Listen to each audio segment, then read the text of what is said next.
Hi, everyone. Welcome to our first WNORTH Conference Presents Pivot.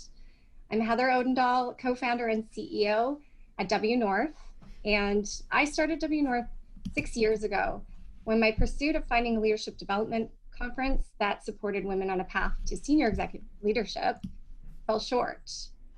Fast forward to 2020, we have now produced 5 live conferences in Whistler and over 100 events across our WNORTH chapter cities in Vancouver, Toronto, New York, London, Seattle, and San Francisco. About 2 years ago, we established an online training hub and membership called the Members Club at WNORTH, and we now have 400 members from across North America. Every month, we present professional development workshops curated exclusively for our members, delivered by industry experts, and we host leadership mastermind sessions curated for 5 members and a facilitator, as well as virtual member meetups. We are really excited to announce that we will be relaunching on a brand new platform next week. And if you're interested in joining the waitlist, when we open up for enrollment, I encourage you to visit our website. This week, I'm so excited for Pivot. As many of you may know, this week would have been our 6th annual WNORTH conference in Whistler before we postponed to our new October dates as we have the current COVID-19 lockdown. We decided a few weeks ago that we really wanted to still serve our community with some great content that was really relevant right now. And so we launched Pivot. Obviously, the content is resonating because we have over 500 people registered for the sessions this week. So thank you very much for joining us. This morning, I'm excited to announce our panel today, Managing and Motivating Remote Teams, led by the incredible moderator, Carrie Gallant. Carrie has been a big part of WNORTH's journey. She is going to be our MC at the conference in October and has been a past WNORTH speaker. She is a dynamic speaker, facilitator, pay equity advocate, and she brings experience as an executive, a former practicing lawyer, and an adjunct law professor. Please enjoy her moderation, and if you are ever looking for a coach, she is also a facilitator inside of our Leadership Mastermind program. Carrie will be joined by panelist LaFawn Davis, who is the Vice President of Diversity, Inclusion, and Belonging at Indeed. Lisa Topel, who is Global Sales at the Internet of Things at Amazon Web Services. And Mandy Young, who is Global Technical Advisor at Zoom Communications Services.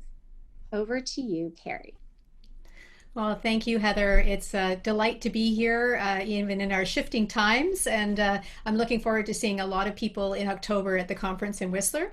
I'm missing my opportunity to be in Whistler today, and delighted to join all of you online as we pivot towards a new era, as we pivot in our world, in our work, and as many of us are newly working remotely from home and or have family members joining us. Our jobs have shifted, our personal lives have shifted, and I'm so delighted to hang out with this panel of powerhouse tech leaders, women tech leaders, to talk to us today about some ideas, some tips, some strategies for managing and motivating remote teams.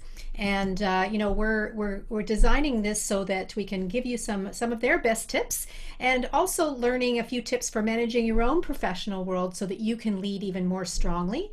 And we're hoping that we're going to share also some fun and engaging ways to help keep remote workers morale during these times. We know this is some of the things that we want to pay attention to.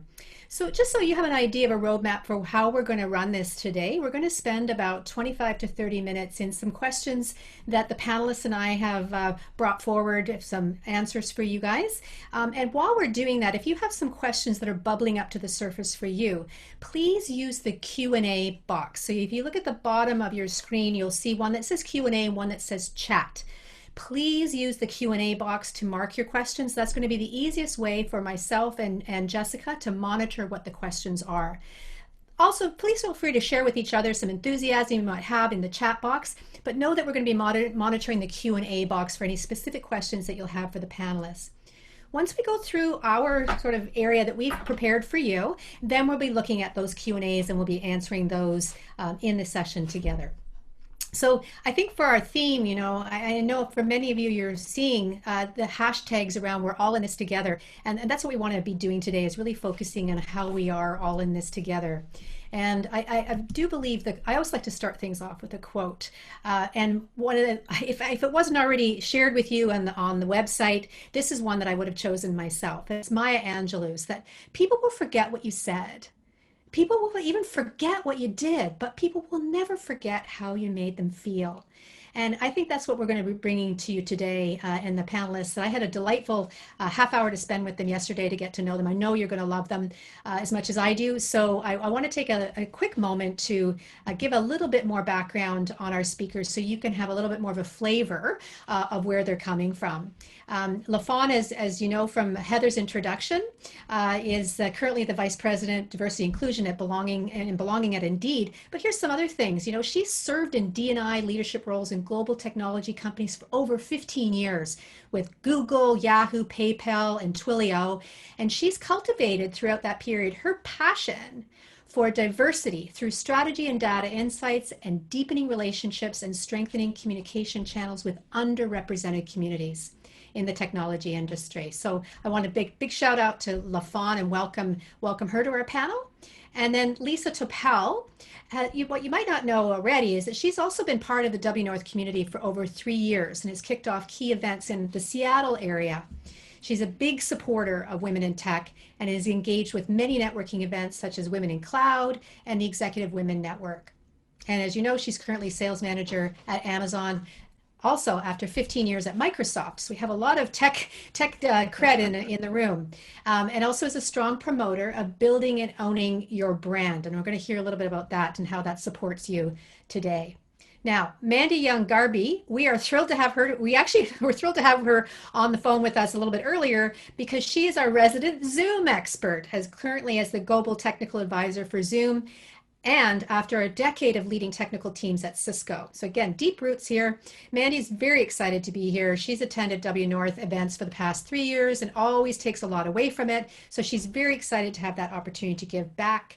Her passion is for instilling leadership that promotes organizational culture, promotes continuous learning, and encourages diversity and inclusion. So big shout out and welcome to our panel, ladies. Thrilled to have you here. Thank you. Now, I know one of the questions that I think has been up for a lot of people as we've watched through the transition, and we want to start with some of that really easy stuff that we can all be thinking about if we haven't already made some of these moves, is this idea about what are some of those tactical things, even just simple things that we might forget about, that we could all be doing right now to help our teams transition to remote work. You've been thinking about some of those tech tools. Obviously, Zoom is helping us a lot through this, but what are some of those other things that would help us most? Yeah, Mandy, I know you wanted to jump in there from your perspective. Sure. So the first thing I kind of did when we all went remote was asking the team, hey, what resources do you need? What little things that we can do better for you, whether it be a laptop stand, a monitor, a mic, or a camera. And if you guys are using Zoom, we have a very handy feature here that allows you to change your background because I know my place is not always the most neat and tidy, so you're able to just transition your background to kind of hide some of the mess while you're working from home. And the other thing is, how do you and your team define what that new normal is, right? There's a lot of things that are new in this equation right now with kids being homeschooled. We have childcare that we have to take care of. So how do we set that expectation? So what does a work day mean to an individual? I'm talking to my teams now. Hey, when are your kids going on a nap? And I learned the hard way that my garbage trucks come down on a Wednesday morning. So I had a meeting where all I heard was rumbling. So now I know not to schedule meetings in a Wednesday morning. And last of all, that it's okay now that you're at home if your family comes into your frame or your dog starts barking. So we have this new normal set in our team that no one's expected to apologize. No one is expected to say, oh, I'm sorry this is happening, because that's our new normal. So again, defining the resources that your team may need, and again, understanding what the new normal for your workplace is for the team. Mm, that's great. Thank you, Mandy. I really hear, how much we're being asked to and need to adapt some of the structures that we've followed for a long time. And thanks for those tips. Some of those great. I love the one about the garbage truck because I hear one outside my window all the time too. So there's some of those things we don't necessarily have to pay attention to in our office environments, right? That these are different as we're all working from home. That's wonderful. How about anyone else on the panel? Lisa, I think you had a couple of things you wanted to pop in there too. Yeah, I will. I concur with Mandy 100%. One of the best investments you can make is a $150 monitor, instead of trying to focus on a small screen on your laptop, a headset. But also invest in your workspace. It is obvious if you're on a couch or in bed, so it's very to put some thought and effort into what your workspace looks like. It also gets you in the right mindset to be in work mode, but it's critical to come across. And I would also say that if you're new to a lot of video conferencing, I think we all are. We're all going through this same thing, but there's a lot of resources out there to tell you how to do it better. So invest in it, make yourself visible. I can't stress that enough. And try to move a lot of your conference calls to videos if it's possible. That's great. Thank you, Lisa. And by the way, since you mentioned the word about resources, I wanted to mention for all our attendees today that we have collected a number of resources to support some of the tips and strategies that our panelists are sharing with you. And I know that Heather and the WNORTH team will be sharing out the resources from all the panels later on in the week. So keep your eyes out for that. There's so many resources to help you facilitate some of the things that we've just been talking about too. So those are great. LaFawn, what would you like to add into this one? So I love all the information that was shared by both Mandy and Lisa. Those are all perfect. I am using a Zoom virtual background. It actually changes my mood and it changes other people's mood as well. So when you have, a great background that maybe has a beach or something sunny, people start to smile and it really does kind of change the energy. I also wear what I'm calling a fashion mullet. So business up top, party on the bottom. So I might wear stretchy pants on the bottom, but I'm wearing like a suit jacket, and I might wear a statement necklace. And that it gets you ready to have certain conversations and be a little bit more professional. That's so awesome. One of the things I love about what you all have talked about too is this idea of our environment and how our environment really helps set the tone. I've heard some people say environment is king. I like to think about it as environment's queen, really, right? It's what really supports us, especially as women leaders, to come forward in our full strength and power is what supports us. And environment can be so key to how, if you want to have fresh flowers, if you can get out to a florist or pick them up from your backyard, even how that can change your mood and what then you're able to bring when you're online with other people as well. I noticed also when we're talking about some of these tools, some of them seem like tech tools, like the webcams, like the laptops, moving to a monitor. But a lot of what you've talked about too already is really about one of our other questions is like about communication. How we shift in our communication as we move more to the online work at home environment. So I'm curious what strategies you have to share that you're finding effective with your teams in terms of that changes in communication as we move to that remote workforce. Yeah, I'll jump in here first. This is probably the biggest area of shift that I've seen as I manage teams and we interact, whether it's internal interaction or it's actually working with customers. But early on, I set the tone with my management and my teams that we're going to over communicate. You're going to see a lot more emails that you might not have seen before, just to keep everybody on the same page. So I can't stress enough the need to over communicate and be visible during this time frame. Another thing is don't assume that your management knows what you're doing. Make sure that you over communicate to them. You keep you track and you keep track of what's going on, what's working, what challenges you have. Make sure you communicate with them on a regular basis. If you don't have a regular call or video call set up with them, put that in place. It's good. we don't want to be isolated just to emails, and that's the point. Like, let's connect and see and be more visible, but make your email succinct and make sure you get your messages across. That's super great. Thank you, Lisa. I hear, we're communicating, we ought to be communicating in both directions a lot, all the time, even in our quote normal times. And now what I hear you is it's even more important. And I'm curious, is there a type of communication that we want to be doing more of? You talked about moving from email to video. Which one do we want to be looking at doing? Is there an order, in terms of looking at those different modes of communication? What would you say? Oh, I mean, it's sometimes when I do a lot of in front of customer selling, and you can't do that anymore. And so video is the obvious next step. It's the best chance for us to build rapport with our customers and our ecosystem that way.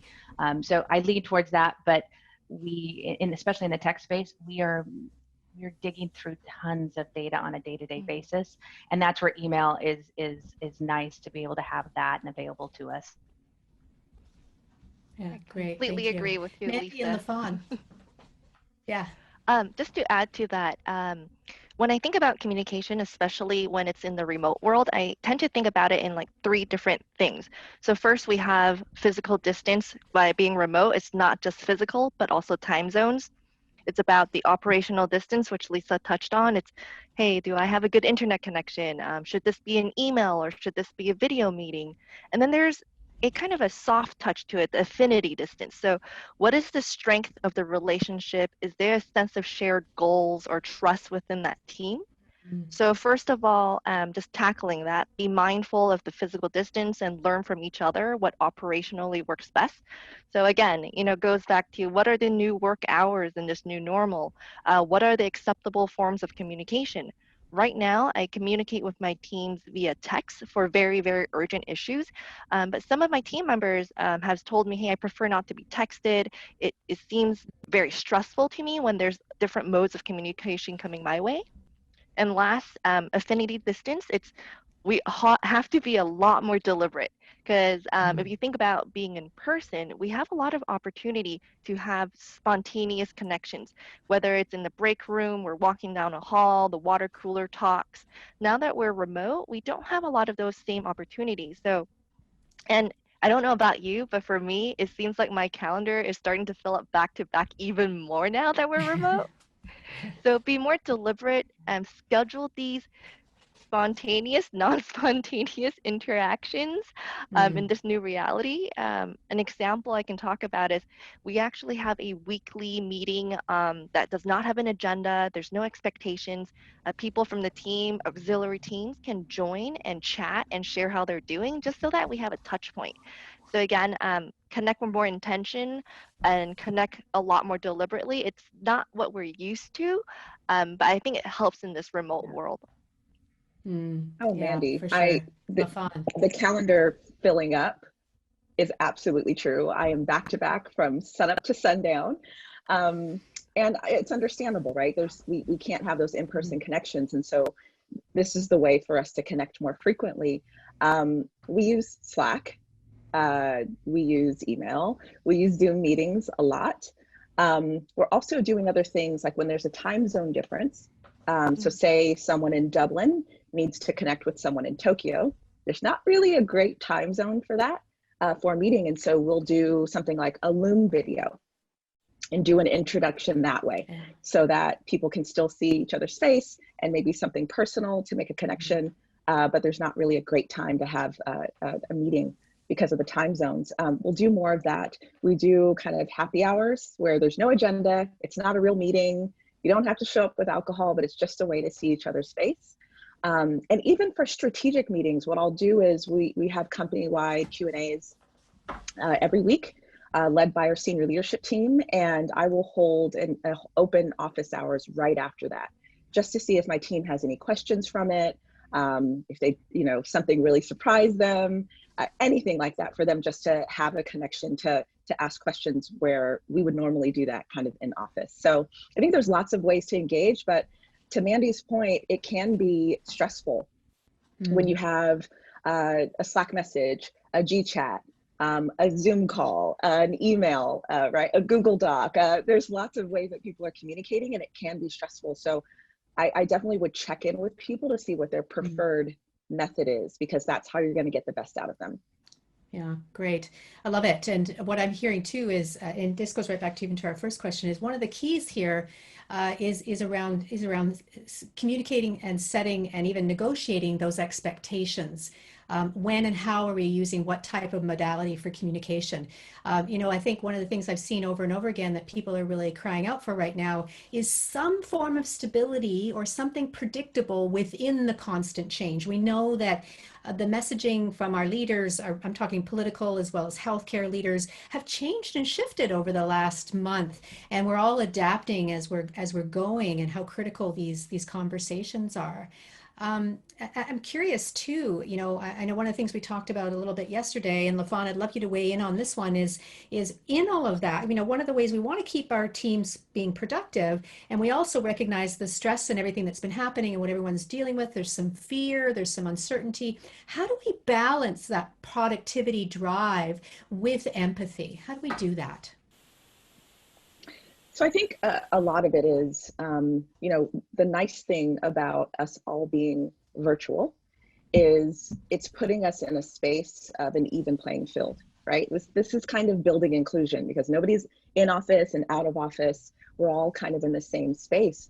And so connecting with people and making sure we're not just going, you have to be productive. We have to do the same things, hit the same goals that we have. I mean, OKRs have been blown up. Right? We can't keep marching to the same tune, though we still have to be productive in some way. And so it's really understanding how people work. It's recognizing that they might not be in the same space of having a home office, having all the equipment that they need.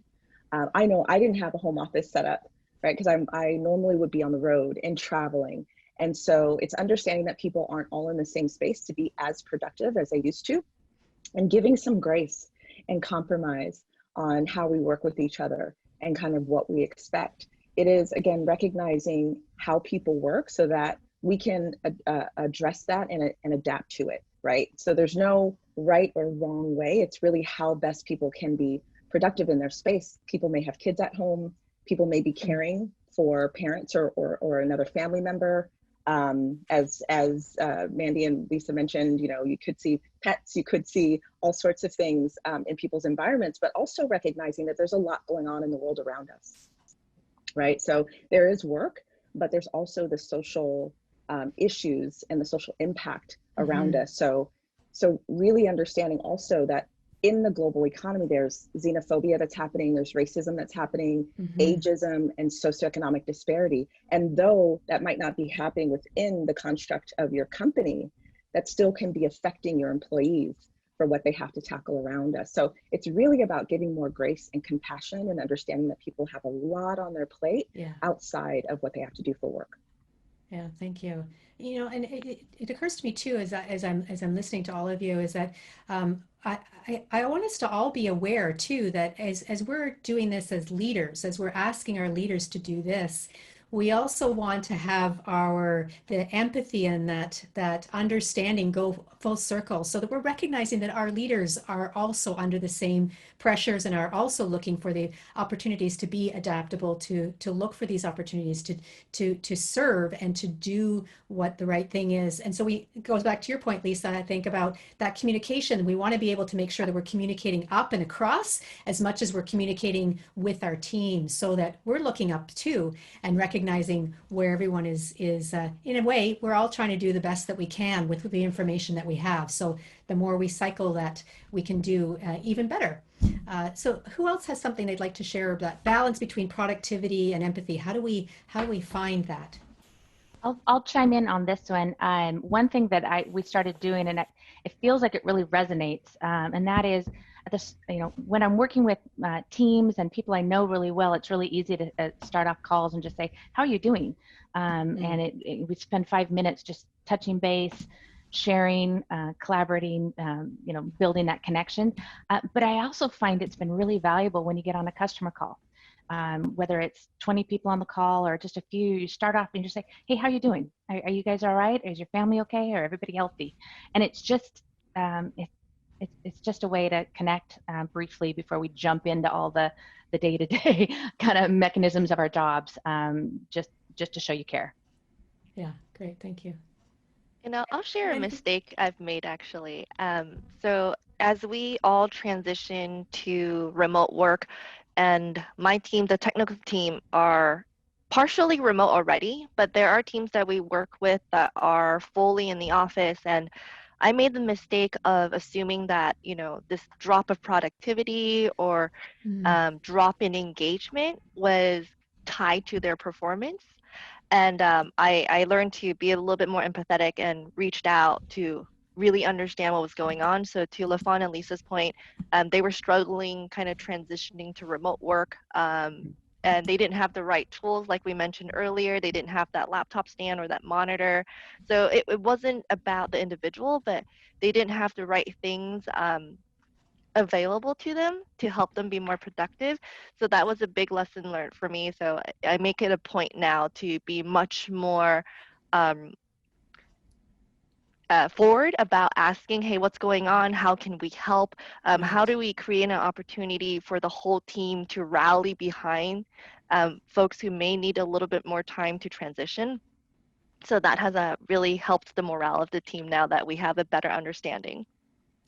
Yeah, that's great, Mandy. I love that. It just that bringing that element of curiosity to not assume that we already know the answer right now. The more we're in this fluid period of change, that skill of asking questions and being able to be curious, I think, is more present than ever, so that we find out what's really going on and doing that check-in as you talk about, Lisa.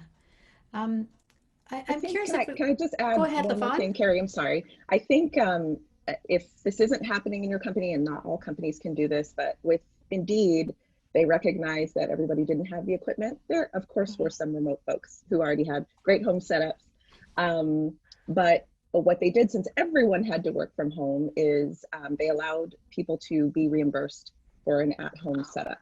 So allowed people to order things like monitors and keyboards and all of that could come from our normal inventory and be shipped out, but also order things like a desk, a standing desk, a mat, a chair, even things to apps like Calm and Headspace, because it's not just your physical environment, it's also how you're feeling inside. And I thought that was huge. A lot of what I'm saying right now, especially on the empathy side, is watch how your company is treating you during this time.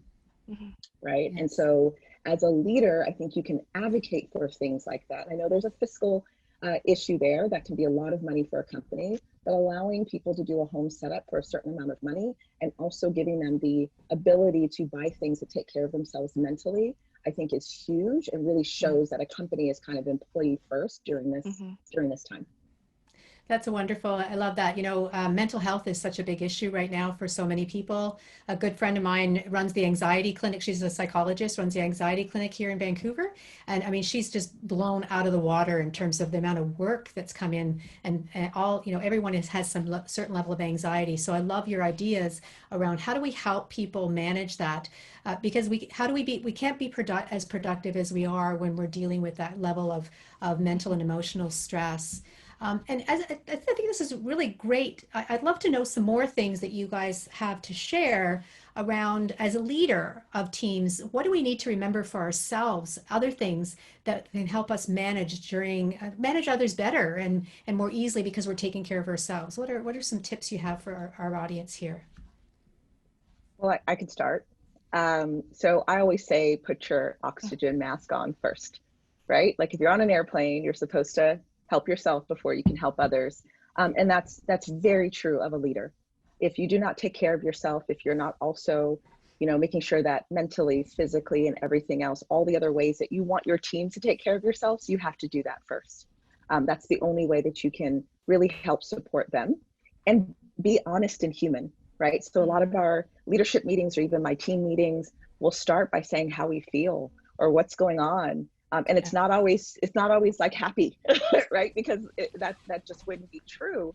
And even before COVID-19 kind of hit, the way that I start my team meetings is we'll have 5 minutes of shade, which is kind of like the negative stuff, or, I just want to complain about this thing. And we'll end with 5 minutes of Zen. So what are you grateful for? any shout outs that the team has for each other, or, partners that we worked with outside of the team. And so just kind of checking in with the team, but also being very honest as a leader. Today's a hard day for me. Today's a hard day, and I'm going to need a little bit of space, or I might need to cancel the rest of my meetings and take care of me. And so aligning with your team and helping them see that you're human and you want them to be okay too, I think is the best way to role model the behaviors we'd like to see. Wonderful. Love that. And so in line with Brene Brown's work on vulnerability. If anyone hasn't seen that, go to TED, look up Brene Brown and vulnerability, because she's right on. That's her research. That's exactly what you're talking about, LaFawn. Absolutely. Lisa, I would love if you can weigh in on this one too. Yeah, so I strongly believe that you are a better leader when you are visible and then you show up. So even though we're figuring out what this new world looks like, get in the trenches and try to figure things out yourself, and show the team that you're doing your best and you're rolling up your sleeves and you're lifting where things need to be lifted. It's the best way I can do it. Again, whether it's a video conference or not, just be visible. Highly visible with your team. Great. Thank you. Thank you. I mean, Mandy, would you want to throw something in the ring here? For what do you do to look after yourself here? Sure. I think what both Lisa and LaFawn said resonated a lot with myself as well. I forget that sometimes we have to take care of ourselves as we're taking care of our teams.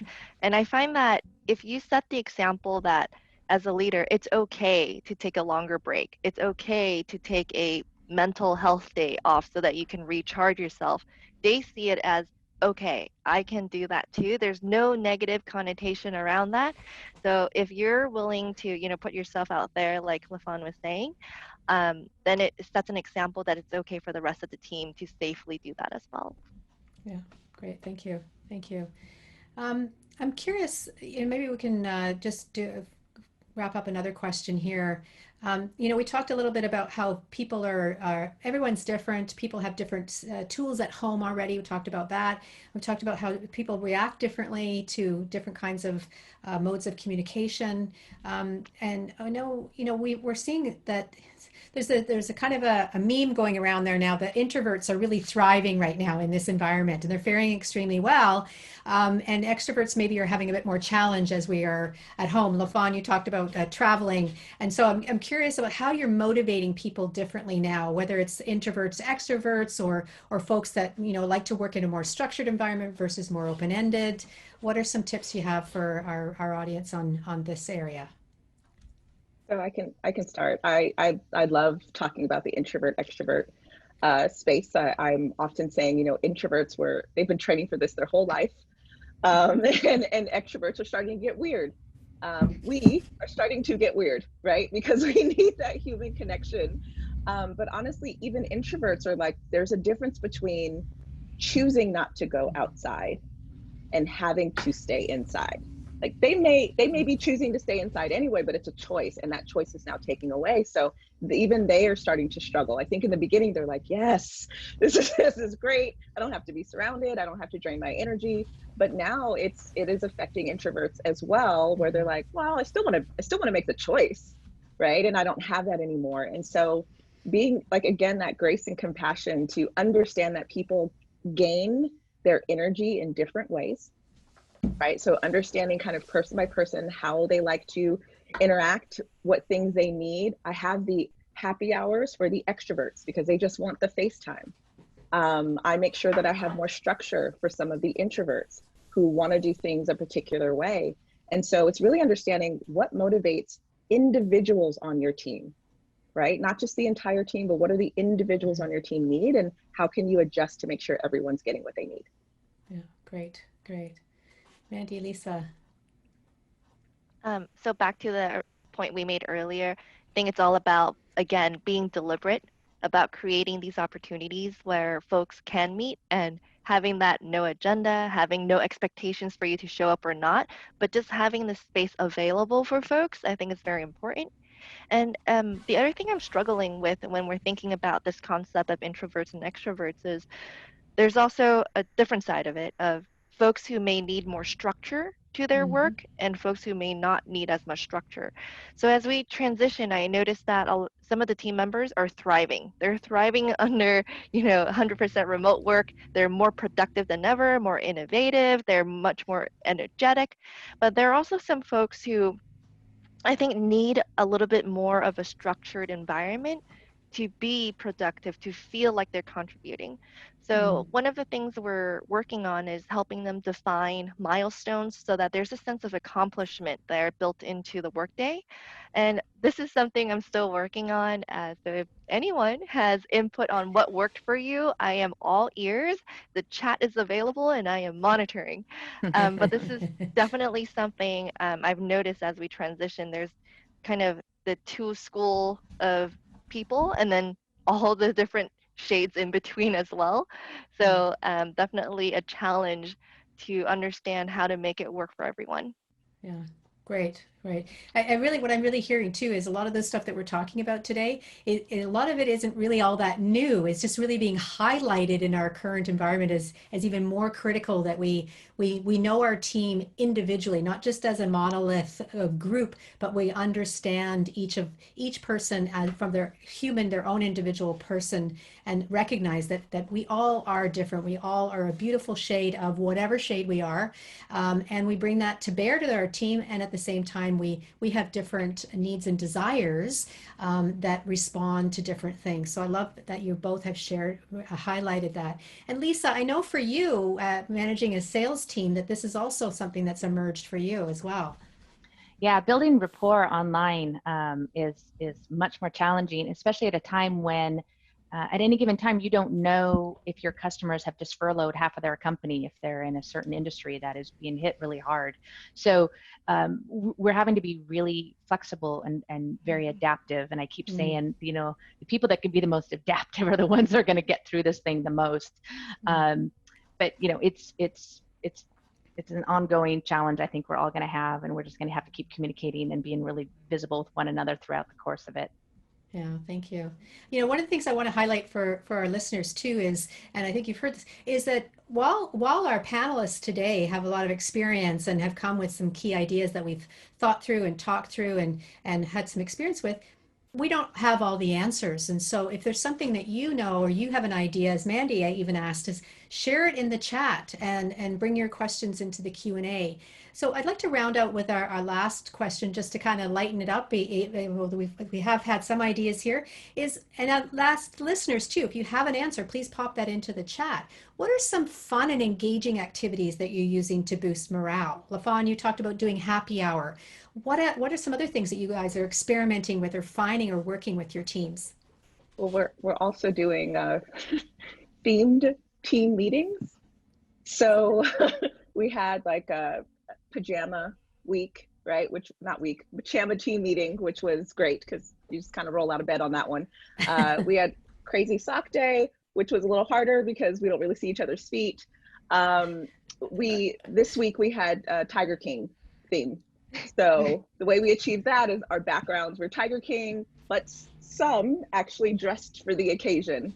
In kind of not costumes, but kind of clothing like they would wear in the show. So just things to kind of engage people. They're silly, but also like low pressure. If there are people who didn't have a background, didn't dress up, there's no pressure for it. But it's a nice way to just kind of do something fun with the team.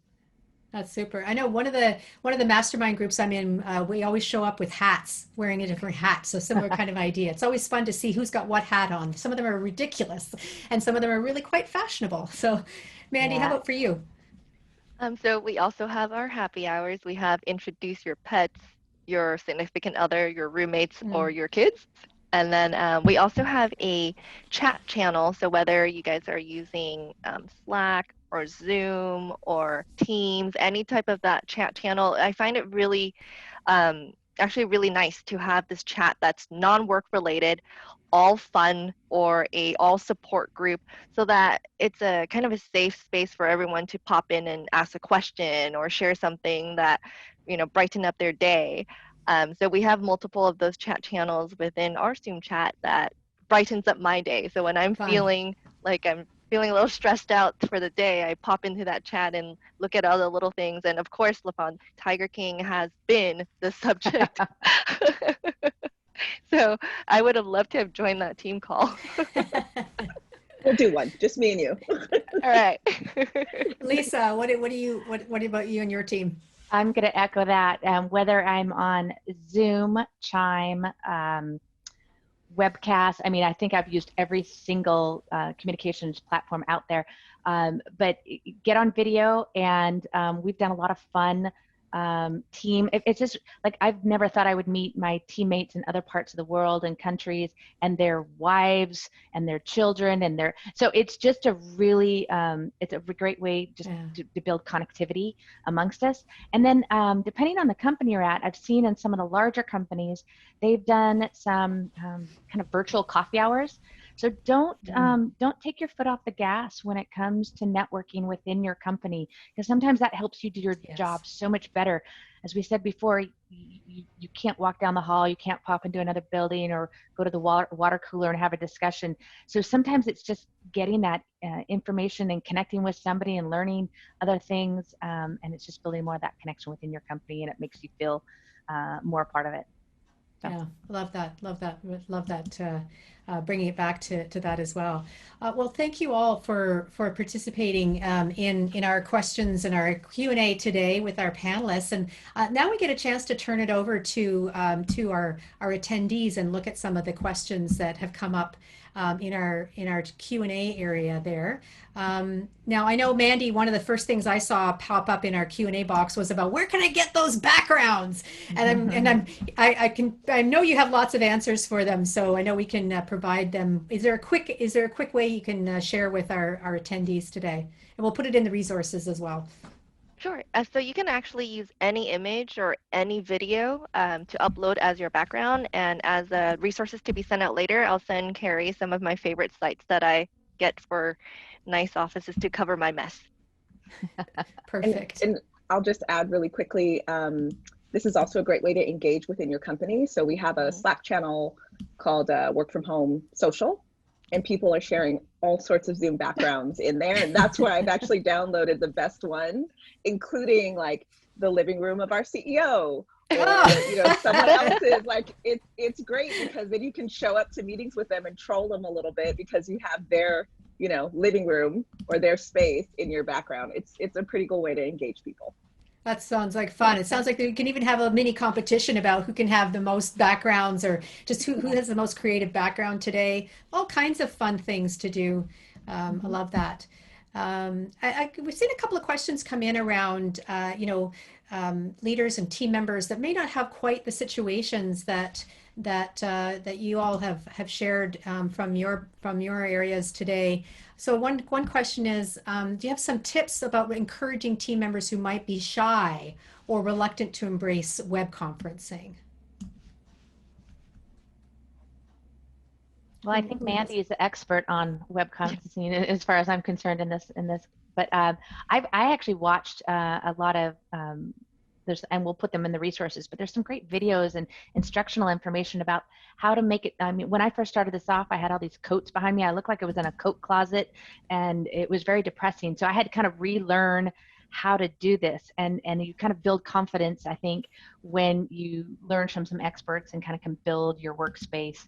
And then you just got to jump in with both feet. But as far as other things to motivate the team, I jokingly always say praise is cheaper than a raise. So if you can continue to make sure that you're doling out overemphasize successes on your team, I think that's really going to help pull maybe some of those shyer, more introverts up and give them some more recognition. A lot of times companies only recognize quarterly wins or monthly or quarterly, and I think I think we're at a phase where we got to recognize everybody on a weekly basis.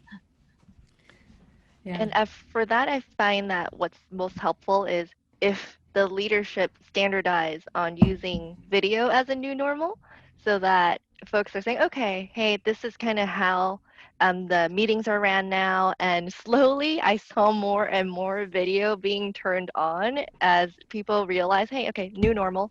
And, having, again, the background helps a lot, just because I think a lot of us don't have a formal home office. I have a Amazon box as my laptop stand. And this is actually in my bedroom. You can't tell. So it's a little bit more comfort knowing that there's Mm. different tools built into our meeting platforms that can help you feel like you're more in an office environment and feel like you're more face to face rather than using video. And another thing is kind of baby steps. I was getting my neighbor who does not have a webcam on her laptop, helping her enable video conferencing for her work from home. So we rigged up this selfie stick with her iPhone as her camera. So just getting like little tools to help her be more comfortable. At first, she had no camera on. And then she realized, hey, there's a lot of nonverbal cues I'm missing from my teammates. There's a Right. lot of like Yep. little interactions, and she missed being around her team too. She loves them, I can tell. So slowly, as she was being more exposed to video, she realized, hey, I need to get in on this. I need to be communicating with the people in my team. Nice, lovely. Thank you. We're having a couple of questions about, if we have, like, for example, Angie asks, for those weekly meetings with no agenda, how many people would you include in those? Is it amongst colleagues? And just curious about other formats. We've talked a lot about regular meetings.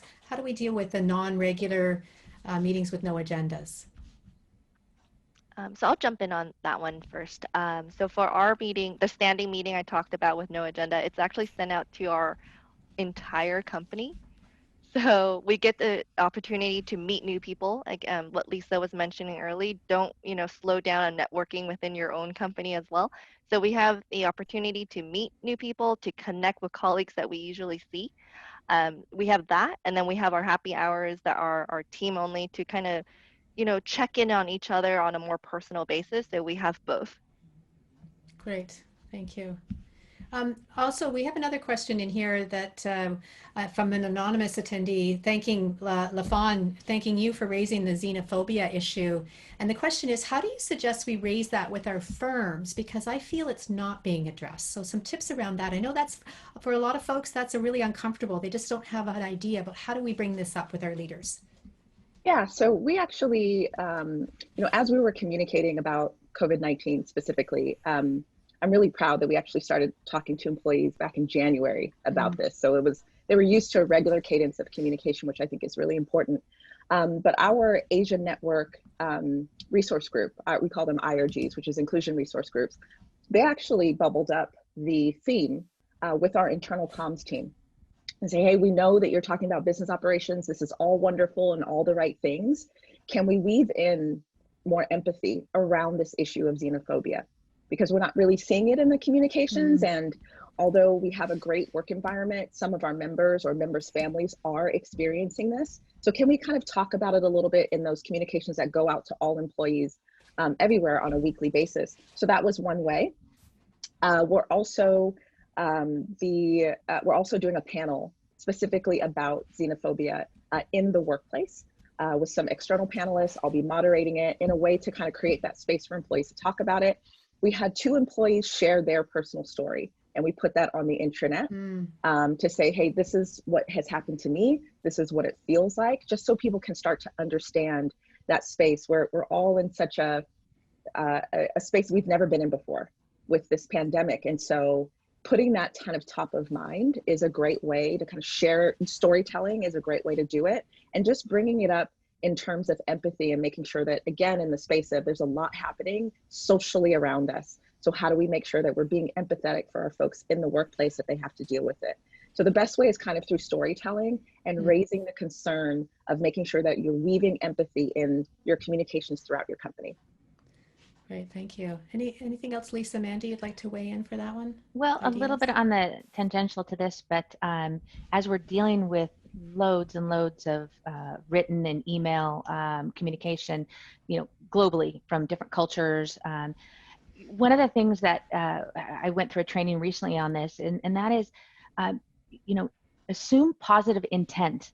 So don't, a lot of times communication can come across and you can read it in a certain way and it'll look negative to you, or you'll take it in a personal you're having a bad moment and you might be taking it in a personal way. So do your best to just, when you read the emails and that content, just assume personal that there's positive intent to it. And I think that's just a good best practice. Yeah, I think that that's a good general best practice overall. But it goes back to that one that you mentioned about not assuming. When we assume, we might miss something, and when we get curious about what is happening, and I think that can also help too. Is I'm curious what we're doing for other people here. I'm curious about can we talk more about this particular situation? Can we talk more about the impact on our people across in other communities? That can be an opener leading into, LaFawn, as you're talking about sharing a story about something that's happened for you or that's mattered for you or mattered for someone else. And this leads into another question we find here about maybe this is about the introversion, extroversion. Maybe it's just about somebody who doesn't like to talk so much about feelings. One person, Andy, again, has talked about most of her staff. Okay, so she's talking about how most of her staff are also male. How do you get them talking about how they're feeling when they just say, oh, fine? So what are some tips or questions that we might be able to draw people out about how they're really doing, how they're really faring in these times? Yeah, I work with all men. Oh, so everything I do with is all men. And like, I think I said this before, but I'm shocked at how much, if I start off a call, discussion or video with just, hey, how are you doing? How's your family? You ask some really pointed questions to how you're doing, and people will share information, and they will open up a little bit, and it'll become a little more personal in that moment.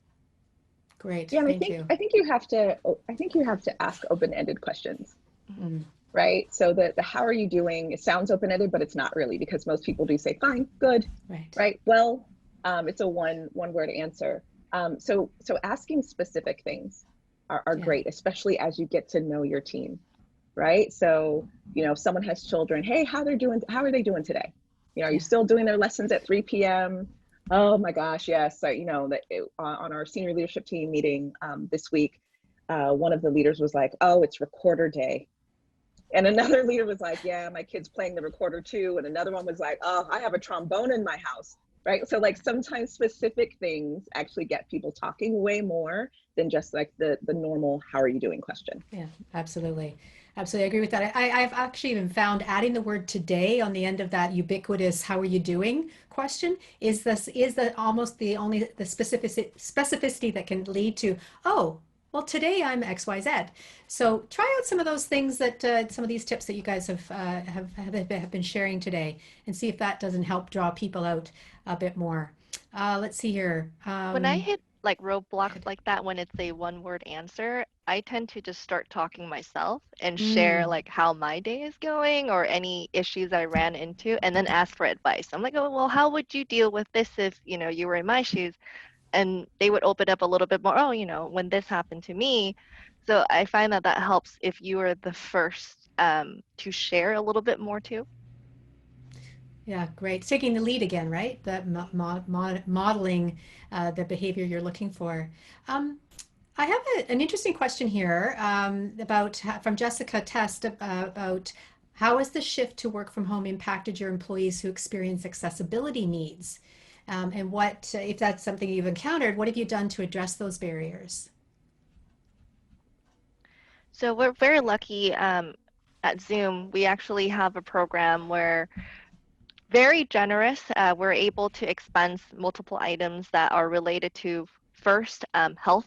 So anything in ergonomics or any type of tools that you need, and second, any technological equipment that we need. And I don't want to sound like a commercial, but there is accessibility features in Zoom. So it helps our team to really adapt to working from home. Great. Super. Thank you. We've got another question here, which is an interesting one about conversations and having dialogue about the boundaries for talking about social distancing guidelines with staff. So there's someone here who said that he or she's finding that people have differing and sometimes polarizing views of what we're, quote, supposed to do and what we're not allowed to do. There's an example that's given here about one staff member who's extremely paranoid and not allowed herself or her kids to leave her apartment for over 2 weeks, whereas this is the attendee saying, go outside every day with my kids for fresh air and exercise. I'm concerned about her and her kids' mental health, but her interpretation of what we're supposed to do is different. How do you help facilitate that? Any tips on what you might have been doing with your teams? So around this? I would say that, a lot of what we shared around this space of COVID-19 we made sure that the advice that we shared was coming from the CDC or from the World Health Organization, right? And then also recognizing that people are adults and they have to make the choices that they make. We already made the choice as a company for everybody to work from home. And so we also like to, at least I also like to talk about this in terms of, it's not socially distancing, it's physical distancing. Because we still are social creatures. We're humans. We're social creatures in some way. And so making sure that you're talking about it kind of changes the whole polarizing effect. People have rules, and the rules that they have for themselves and their family is really up to them. Like, we can share the information that is credible and talk about the fact that you need to be, 6 feet apart from anyone and all of that kind of great stuff. But the choices are up to them. They're adults. Right. And so I would say, don't judge other people for their decisions. If one decides that they're going to keep their family completely in their house, that is up to them. If another